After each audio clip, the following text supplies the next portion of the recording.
Assalamualaikum warahmatullahi wabarakatuh. Alhamdulillah. Alhamdulillahilladzi idza arada bi'abdihi khairan yufaqihu fid din. Wassalatu wassalamu ala imamil anbiya'i wal mursalin. Alladzi khussat ummatuhu bitasalsulil isnadi ila yaumiddin.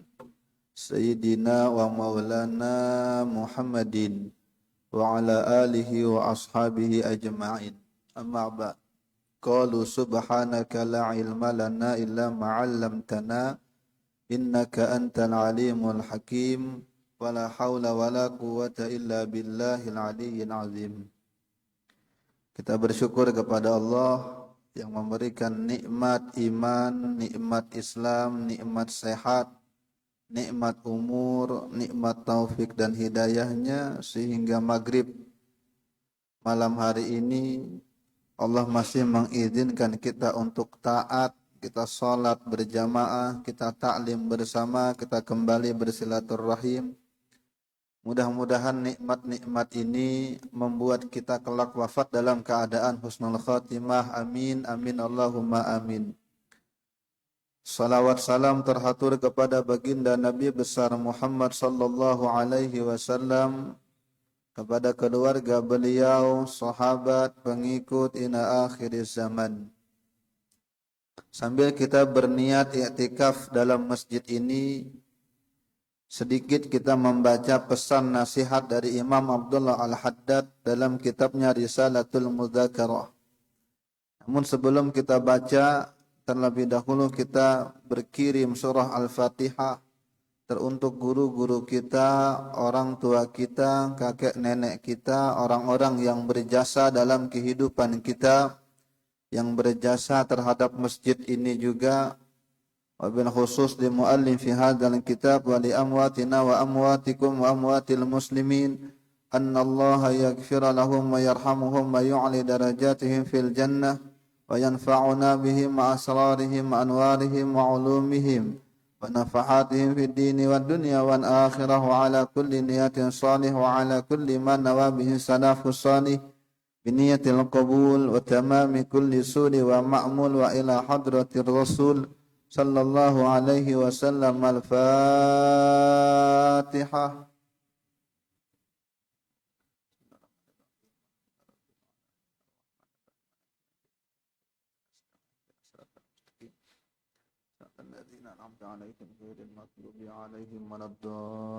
Amin. Alhamdulillah, pertemuan terakhir yang kita bertemu di sini, yang ulun terakhir di sini, kita membahas tentang perkara makanan yang haram dan yang subhat, atau barang-barang yang haram dan yang subhat, yang itu menjadi salah satu penyebab penghalang kita untuk taat kepada Allah. Itu yang terakhir kita bahas.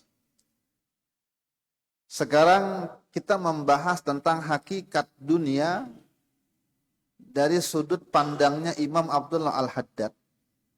Sebelum kita baca nasihat beliau, kita definisikan dulu dunia itu kenikmatannya apa saja kira-kira. Maka sering sekali kita mendengar dunia itu kenikmatannya harta, tahta, wanita. Karena wanita disebut secara spesifik, ad-dunya mata wa khairi mata ya al-mar'atus salihah. Dunia ini perhiasan, dan sepaling baiknya perhiasan adalah perempuan yang salihah. Sebenarnya bukan hanya perempuan, laki-laki juga. Bagi perempuan, bagi laki-laki adalah perempuan. Tetapi sering disebut perempuan, tidak laki-laki, karena lebih sering yang membutuhkan itu laki-laki ketimbang perempuan. Kalau sudah meninggal pasangannya dan dia seorang laki-laki, tidak lama kawin. Ya. Tapi kalau perempuan yang ditinggal, suaminya yang meninggal, bisa puluhan tahun menjanda biasa saja. Sehingga disebutlah perempuan, harta, tahta, dan wanita. Nah ad-dunya ala salasi tabaqat. Dunia ini ada 3 tingkatan menurut Imam Abdullah Al-Haddad. Fadunya fiha as-sawab wa ukhra fiha al-hisab wa sanisatu fiha al-adab. Dunia yang di dunia itu ada pahalanya. Orang punya dunia tapi berpahala. 1. Tingkatan yang kedua, dia punya dunia tetapi kena hisab nanti di hari kiamat. Dan yang ketiga, dunia yang dia punya justru membawa kepada azab di akhirat. 3 tingkatan manusia yang memiliki dunia, maka dunia itu pun 3 dibagi tadi. Yang pertama, dunia yang membawa seseorang mendapatkan limpahan pahala. Yang kedua, dunia yang menjadikan nanti pemiliknya kena hisab di hari kiamat. Dan yang ketiga, dunia yang justru menjerumuskan pemiliknya ke dalam api neraka. 3 tingkatan dunia. Fa'ammal lati fiha as-sawab fahiyal lati tasilu biwasitatiha ilal khair wa tanju biwasitatiha minasyarr. Dunia yang ketika orang itu memiliki, dia justru mendapatkan pahala adalah dunia yang menjadi perantara orang itu bisa berbuat kebaikan. Ini dunia yang dapat pahala. Semakin besar bisnisnya, semakin pemurah kehidupannya. Semakin banyak hartanya, semakin loyal dengan sosialnya. Semakin tinggi jabatannya, semakin banyak manfaat umat rakyat yang dia rasakan. Ini dunia yang akan membawa kepada kebaikan di dunia dan di akhirat. Dan dunia yang menjadi perantara selamatnya orang tersebut dari keburukan. Karena dia punya uang, bisnisnya bagus, dia tidak pergi mengaji kesugihan. Karena uangnya cukup, dia menjadi seorang pejabat tertinggi, dia tidak korupsi. Karena dia punya penghasilan yang cukup, akhirnya dia tidak meminta-minta dengan orang. Karena dia punya uang yang cukup, punya harta yang cukup, hingga tidak ada kehidupan dia mencuri hak-hak orang lain. Karena dunianya cukup. Kalau punya uang dipakai buat ibadah, pergi haji enak, pergi umrah bisa. Dan ketika dia punya duit, terhindar dari perbuatan yang buruk. Ini dunia yang mendapatkan pahala. Dan dunia ini matiyatul mu'min wa mazra'atul akhirah. Inilah bekalnya orang beriman dan tanaman akhirat. Ini tanaman akhirat. Ketika dia meninggal dunia, dia akan panen dengan apa yang dia tanam di dunia. Karena di dunia dia mudah untuk menanam. Bibitnya dia punya. Modalnya dia punya. Mau nanam enak. Tanam di masjid sana. Di masjid belum selesai misalnya keuangannya. Biar saya yang lunasin. Tanam di sini. Ada pondok pesantren mau dibangun. Tanam di sana. Banyak tanamannya. Ketika dia mati. Inna lillahi wa inna ilahi raji'un. Panen dia. Panen. Apa yang dia tanam, itu yang dia tuai. Enak. Jadi orang begini enak. Dunianya terjamin, akhiratnya terjamin. Wahyal kafaf minal halal. Tetapi dunia yang pertama ini, yang tidak kena hisab ini, hanya yang cukup. Artinya dia menikmati dunianya tidak dengan berlebih-lebihan. Kalau bisnisnya banyak, orangnya pemurah, tapi mobilnya 5. Padahal dia istri cukup, 2 mobil, anak 1 cukup. Paling banyak 3 seharusnya karena uangnya banyak, tapi dia punya mobil 5. Bahkan dia ngoleksi mobil-mobil mewah, 10 di rumahnya. Ini walaupun dia dermawan, dihisab ya. Karena dunia yang seperti ini, yang pertama ini, dia wahiyal kafaf. Minal halal, dia hanya berupa kecukupan yang diambil dari perkara yang halal. Artinya ketika dia berpakaian pun sederhana, sedang-sedang saja. tidak membeli gengsi, tetapi membeli fungsi. Ada kan orang-orang itu kalau beli baju 10 juta, harga jam tangan ada yang sampai ratusan juta. Kan fungsi ratusan juta dengan 1 juta kan sama. Iya, kalau bilang tahan air, 1 juta juga tahan air. Jadi yang dia beli fungsi, bukan gengsi. Ini dunia yang cukup pokoknya. Tidak berlebih-lebihan. Hidup tidak glamor. Ya, kalau dia beli baju, harga 1 juta udah mewah. Karena ada baju harga 5 juta. Kenapa? Mereknya ternama. Dia tertipu dengan merek yang bagus. Cari kualitas, bukan cari merek. Dia cari merek dia. Ya. Saya khawatir, Bapak Ibu kan pernah dengar hadis, siapa yang pakaiannya di bawah mata kaki maka dia masuk neraka. Itu kan konteksnya hadis itu diucapkan oleh Nabi ketika orang-orang itu susah punya pakaian. Sahabat Nabi aja ketika wafat ada yang ditarik di atas kelihatan kaki, ditarik ke bawah kelihatan kepala. Karena kain itu barang komoditas yang menjadi pertanda orang itu kaya. Makanya pedagang paling kelas atas adalah pedagang kain. Makanya Nabi bilang ketika Abu Bakar Siddiq radhiyallahu an itu terpelorot sering pakai sarung, ya Nabi saya kan pakai sarung sering kedodoran. Kata Nabi, lasta khuyala, kamu bukan orang sombong. Berarti identiknya orang yang memanjangkan mata kaki itu sombong. Kenapa? Karena konteksnya pamer harta. Karena medianya tidak ada Facebook, tidak ada IG untuk bikin pamer, tidak ada WA. Jadi media pamernya hanya pergi ke masjid, pergi keluar dengan pakaian yang terulur. Sehingga disebut dengan kesombongan. Nah hari ini pakaian itu tidak mahal lagi harganya. Kalau kita mau kontekstualkan hadis itu ke sini, maka yang kena itu bukan hanya pakaian yang sombong itu, tapi ketika orang-orang pamer dengan merek-merek branded. Dia punya tasnya bagus. Dia upload di sosial media. Untuk apa?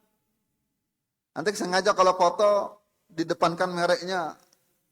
Yang dia pengen lihat kan adalah mereknya. Sebenarnya itu lebih kena daripada kita ngebahas celana di bawah mata kaki untuk konteks sekarang.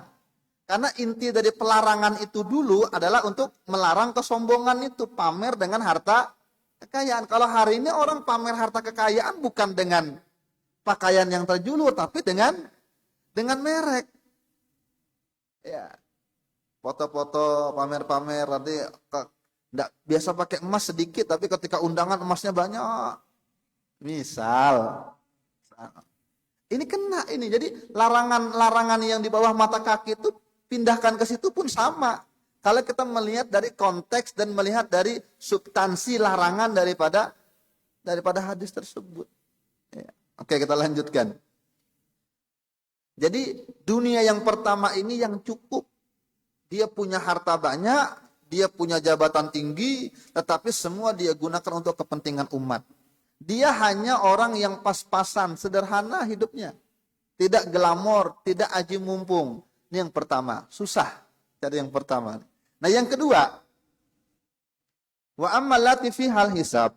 Adapun dunia yang akan kena hisab di hari kiamat, fahiyallati la tastagillu bisababiha an ada'i ma'murin. Dunia yang tidak menyibukkan dengan sebab keberadaan dunia tersebut, tidak menyibukkan untuk menunaikan hal-hal yang diperintahkan.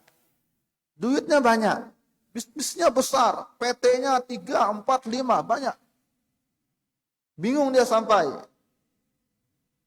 Bilang anak buahnya, bos, Pak Haji, ini tanah ini bagus kayaknya kalau kita beli. Bilang bosnya, ini tanah ini bagus kalau kita beli. Bilang anak buahnya, Pak Haji ini kan sudah punya pian. Dia lupa kalau itu tanah sudah dia miliki. Ada orang begitu, ada. Ya, ketika jalan dengan anak-anak buahnya, dia bilang, kayaknya bagus tanah ini kita beli. Dia bilang anak buahnya yang tukang pegang arsip-arsip itu, ini kan tanah sudah Pak Haji yang punya. Dia bilang, oh iya kah? Banyak dia. Tetapi dunia yang banyak dia miliki, mungkin jabatan yang tinggi dia miliki, tidak melalaikan dia dari ketaatan. Tetap sholat 5 waktu. Ketika datang nisab haulnya, zakat, dia keluarkan zakatnya. Haji 5 tahun minimal dia pergi sekali ke sana. Karena ada ancaman orang yang sugih, sehat, tapi 5 tahun tidak pergi haji, atau Allah Ta'ala, ini apa, saya lupa, tapi ada ancaman itu. Ya. Ada ancaman orang yang sehat, duitnya banyak, tapi tidak pergi haji selama 5 tahun sekali. Ya. Tapi kalau sekarang ini kita pikir-pikir, kenapa? Karena kuotanya terbatas. Kalau kita sudah, lebih baik kasihkan orang yang belum. Kalau dulu kan ketika larangan itu ada kan tidak ada kuota yang terbatas. Uangnya banyak, bisnisnya besar, pangkatnya tinggi, tapi tidak menyibukkan dia dengan ketaatannya. Wala tartakibu fi talabiha amran mahduran. Tidak juga karena memiliki harta itu dia melakukan di dalam mencarinya itu perkara yang dilarang. Dia mencarinya yang halal kok. Dia ngerti mana halal, mana haram, dia sangat perhatian. Wa hadhihi dunya fihal hisab, tapi dunia seperti ini yang kena hisab. Karena dia tidak gunakan untuk kepentingan umat, dan dia hanya menikmati untuk dirinya dan keluarganya saja. Artinya dia lebih dari berkecukupan.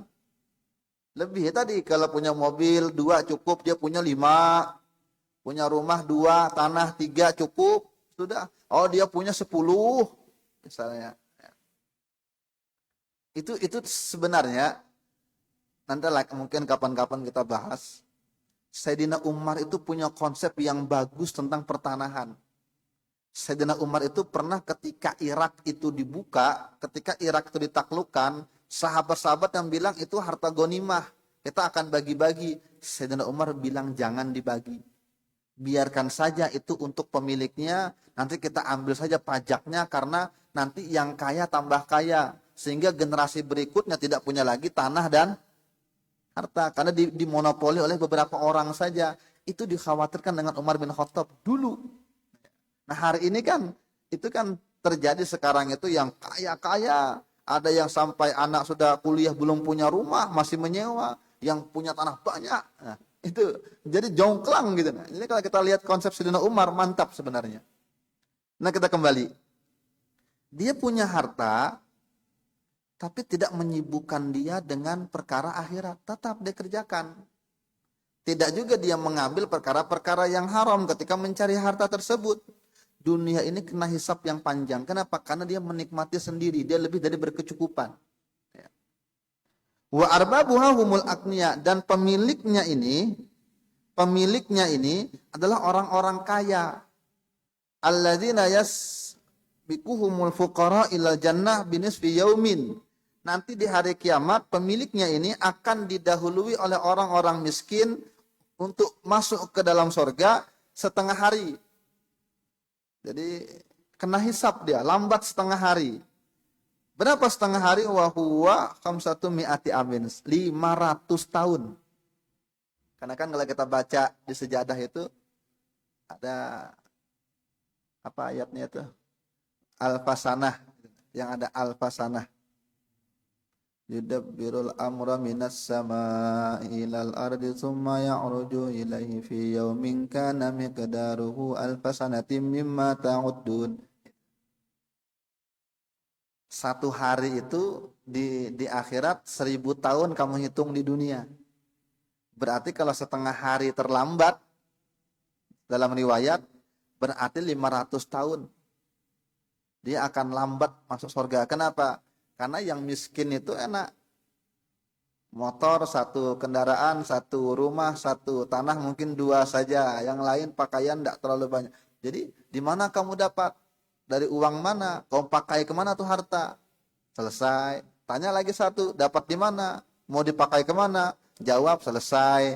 Yang sugih ini tanyanya tidak selesai. Jadi dia antri. Kenapa? Kayak orang mau pergi ke luar negeri, orang mau pergi ke luar kota, kalau banyak bawa barang, dia banyak bawa barang bawaan, di bandara dia lama. Karena dia ngurusi hartanya dulu. Belum lagi disensor lagi satu-satu dia masukkan. Yang orang tangan kosong, masuk aja. Ya begitulah di hari kiamat. Mau masuk surga, hisab dulu, periksa dulu satu-satu. Kalau ada berbahaya, sangkut dia. Ini orang-orang kaya yang begitu tertinggal 500 tahun nanti. Yang orang-orang miskin duluan. Itu nikmatnya jadi orang miskin dari satu sudut pandang yang lain. Itu yang kedua. Yang kedua, dia dihisab. Syukur kalau hisabnya mulus. Kalau tidak, waliyadzubillah. Yang ketiga, fahiyallati taqta'u an ada'il ma'murat. Harta dunia yang dia miliki itu justru menjadi pemutus dari menunaikan segala perintah. Semakin banyak dengan uang, harta, jabatan, semakin susah mau taat. Mau sholat tidak sempat-sempat. Sekali sempat di ujung-ujung waktu, sesekali hilang waktunya. Puasa tidak pernah mau, kenapa? Terlalu enak. Mau zakat, berat. Kenapa? Karena uangnya banyak. Kita kalau uang sedikit keluarkan zakat kan enak. 2,5%. Bapak ibu punya uang 100 juta. Kan udah kena zakat tuh kalau setahun penuh tidak terpakai. 100 juta 2,5% berapa? 2 juta 500. Enak keluar. Kalau 1 miliar. 1 triliun. Ada orang di Samarinda ini zakatnya 2 miliar. Apa enggak pikir-pikir mau keluarkan itu? Saya tahu ada orang 2 miliar. Saya sampaikan begini, ternyata ada jamaah di masjid lain yang nyaut.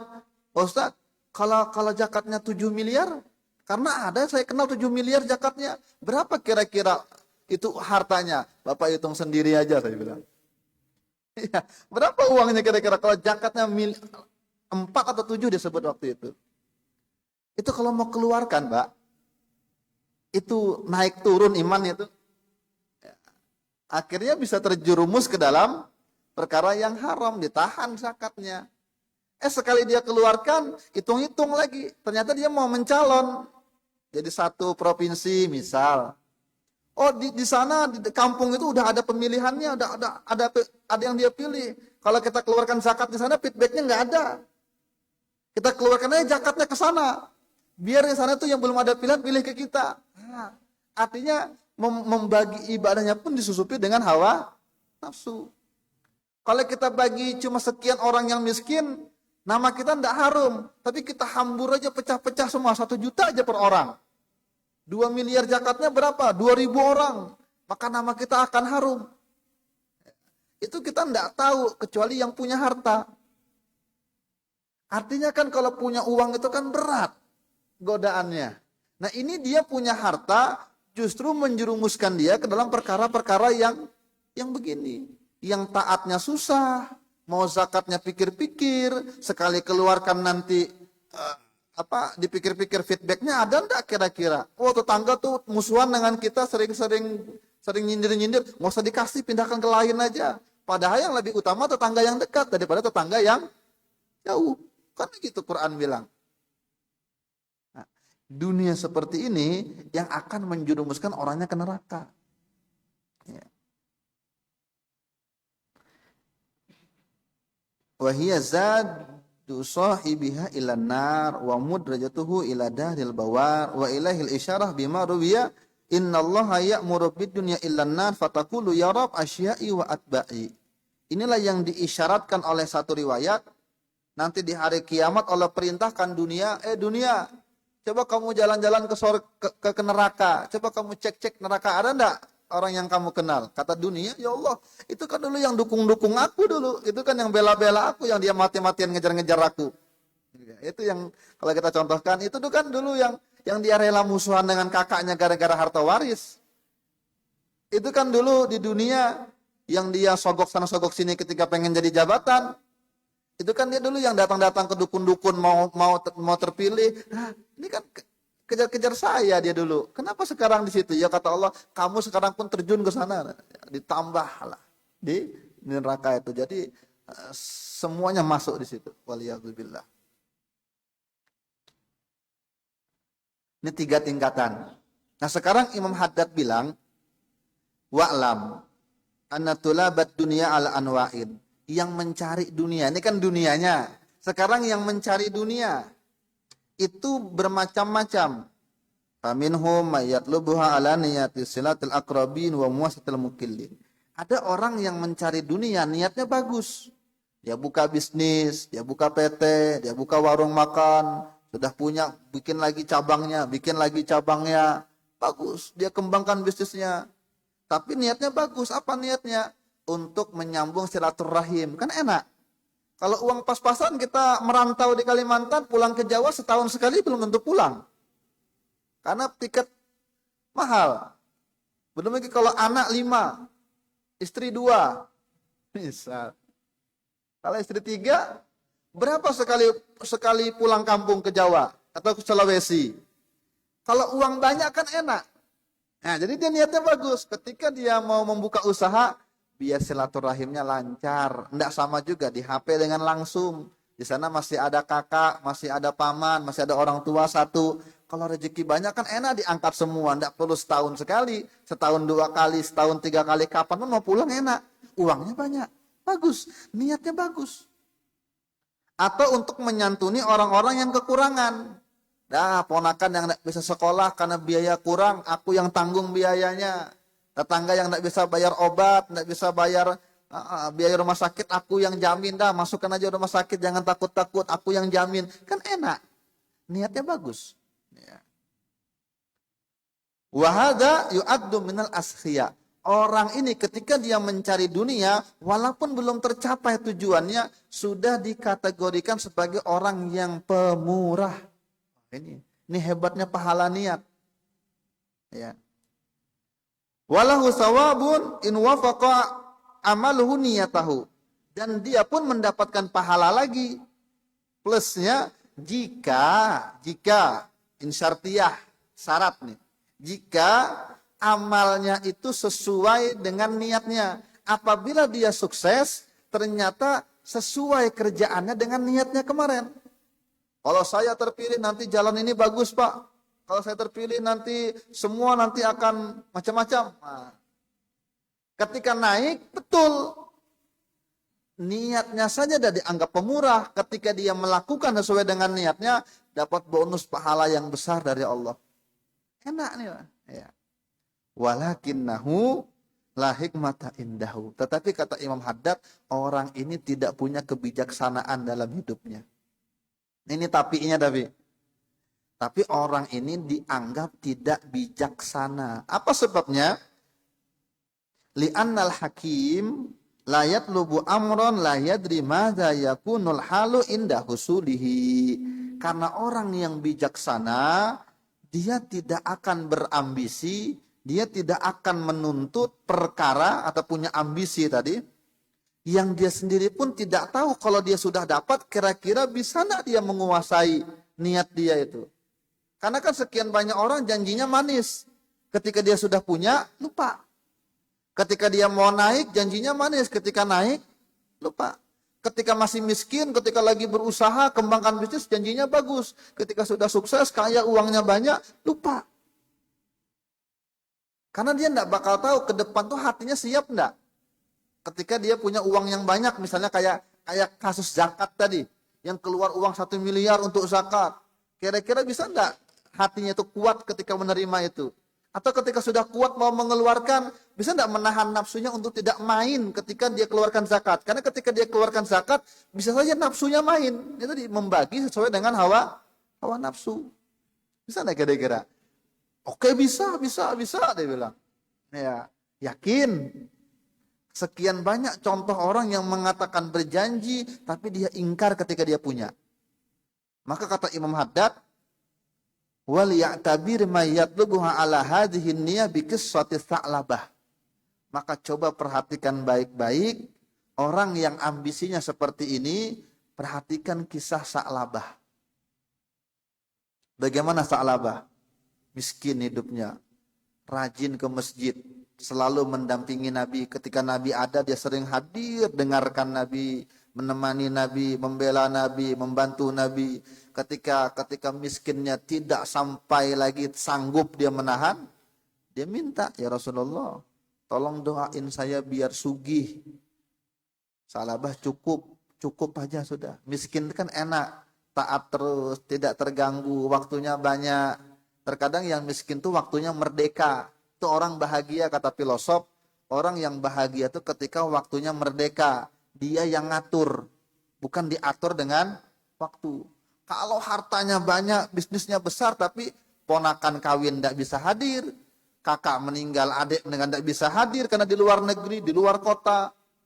Ketika nanti ada bahkan orang tuanya pun meninggal, dia nggak bisa hadir. Kenapa? Sibuk dengan bisnisnya.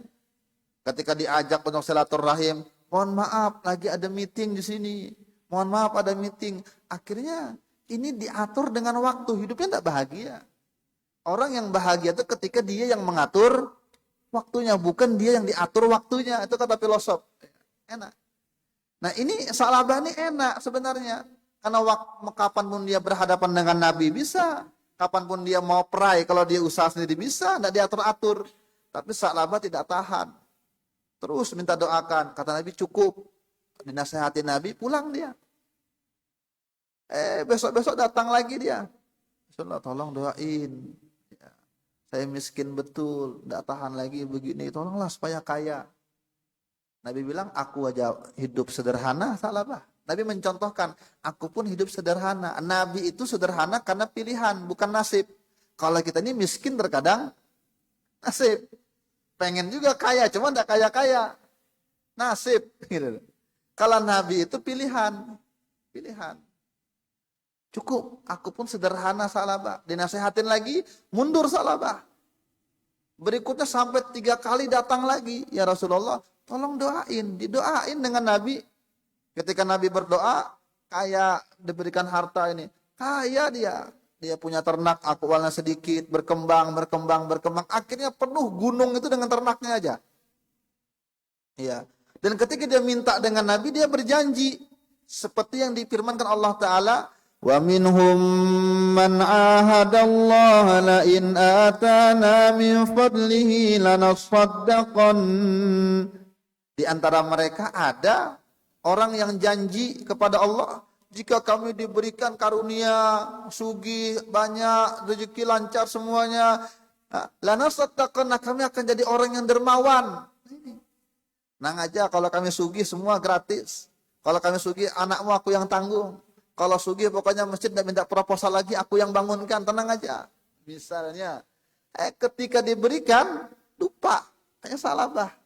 Ketika sudah kaya, jarang hadir ke masjid. Dicari dengan Nabi, mana Salabah?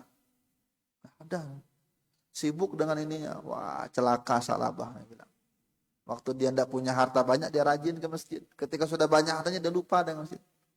Ya, dicari. Timbul turun perintah zakat. Nabi mengutus beberapa orang untuk mengambil zakat Salabah. Karena hartanya banyak, zakatnya pasti banyak.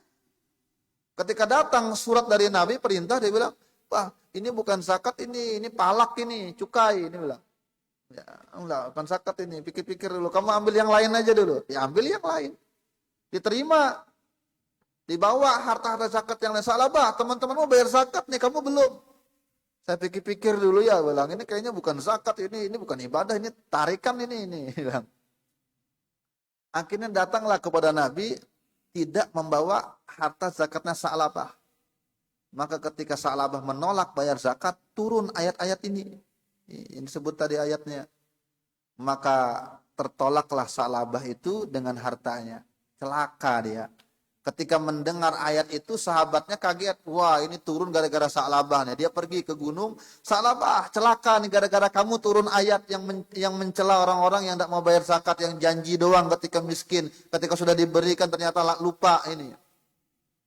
Maka Salabah bawa hartanya yang banyak, datang kepada Nabi. Nabi bilang, Allah Ta'ala tidak menerima lagi. Tantrum dia. Ya, tantrum. Kamu rebahan dia, diambil pasir ke kepalanya, celaka, dia bilang, nangis-nangis, dia nyesal. Ya. Wafat Rasulullah, Abu Bakar Siddiq radhiyallahu an jadi khalifah, datang lagi dia bawa harta, kata Sidina Abu Bakar, Rasulullah aja menolak, aku tidak mau terima. Tambah dalam lagi penyesalannya. Percuma jadi orang kaya, dia bilang. Wafat Abu Bakar Siddiq, naik Sayyidina Umar, bayar lagi, tidak diterima lagi. Allah menolak, Rasul menolak, Abu Bakar menolak, penolak juga. Sampai di masa Khalifah Sayyidina Utsman, mati nih Salabah. Dalam keadaan tidak beriman, gara-gara menolak perintah mengingkari kewajiban. Awalnya niatnya bagus. Nah, ini yang dikatakan oleh Imam Haddad, orang tidak bijaksana berarti. Kalau ambisinya kuat, lalu berjanji, ya, maka tidak bijaksana. Ya. Ini bahaya ini. Bahkan ada betapa banyak, ini penyakit umum. Di zaman Imam Haddad sudah beliau bilang, wa kam min talibin niyatuhu nailu syahawat wa tamattu bil ladzat. Betapa banyak yang mencari dunia itu niatnya hanya pengen mendapatkan kenikmatan, hanya ingin bersenang-senang dengan segala kelezatan.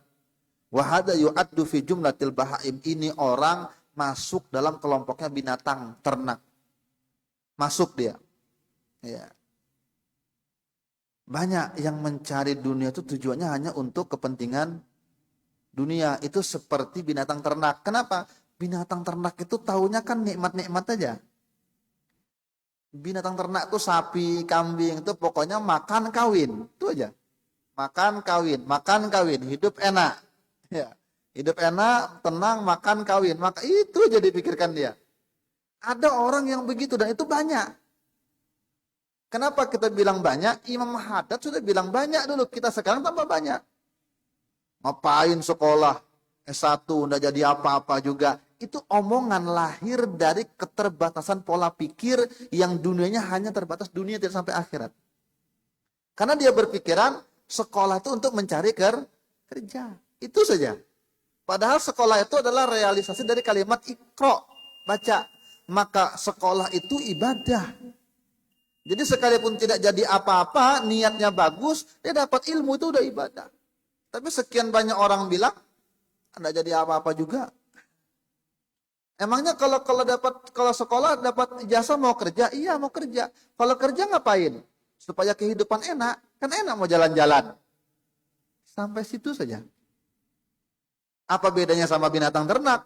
Supaya hidup enak, makan, kawin. Yang dia cari ketika ijazah sekolah, dia cari ketika, supaya bisa kerja di tempat sana, ijazah tinggi. Gajinya tinggi kalau masuk perusahaan sana, bisa ke sana kemari enak, senang-senang, dia bilang, keluarga enak, ya. Pernah enggak? Nah, jadi itu sebatas binatang anunya.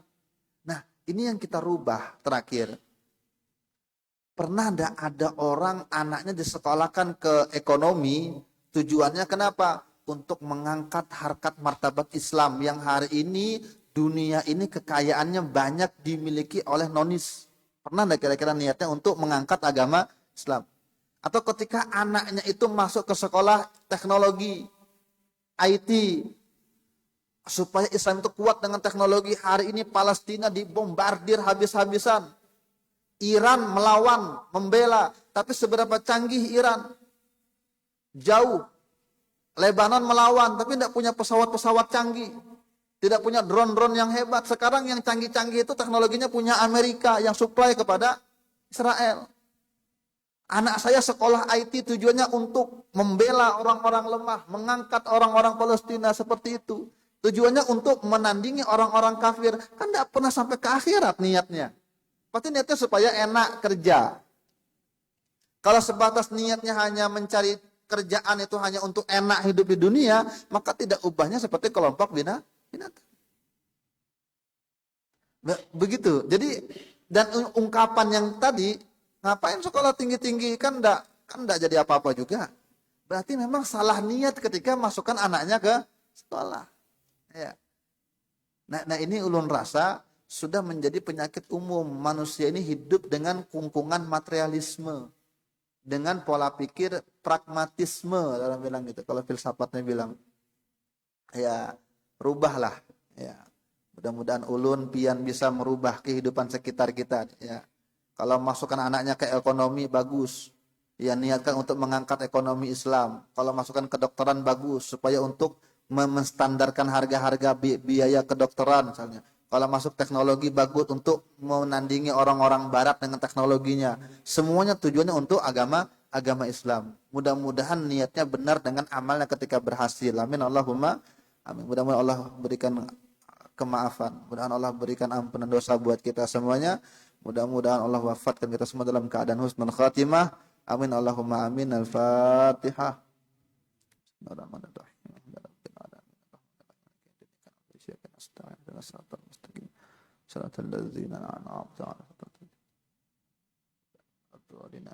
Amin ya Allah ya arhamar rahimin. Alhamdulillahi rabbil alamin. Wassalatu wassalamu ala asyrafil anbiya'i wal mursalin sayyidina wa maulana Muhammadin wa ala alihi wa sahbihi ajma'in. Allahumma faqihna fid din wa 'allimna at-ta'wil wa ja'alna min ahlil ilmi wal 'amal wa ja'alna min ibadikas salihin.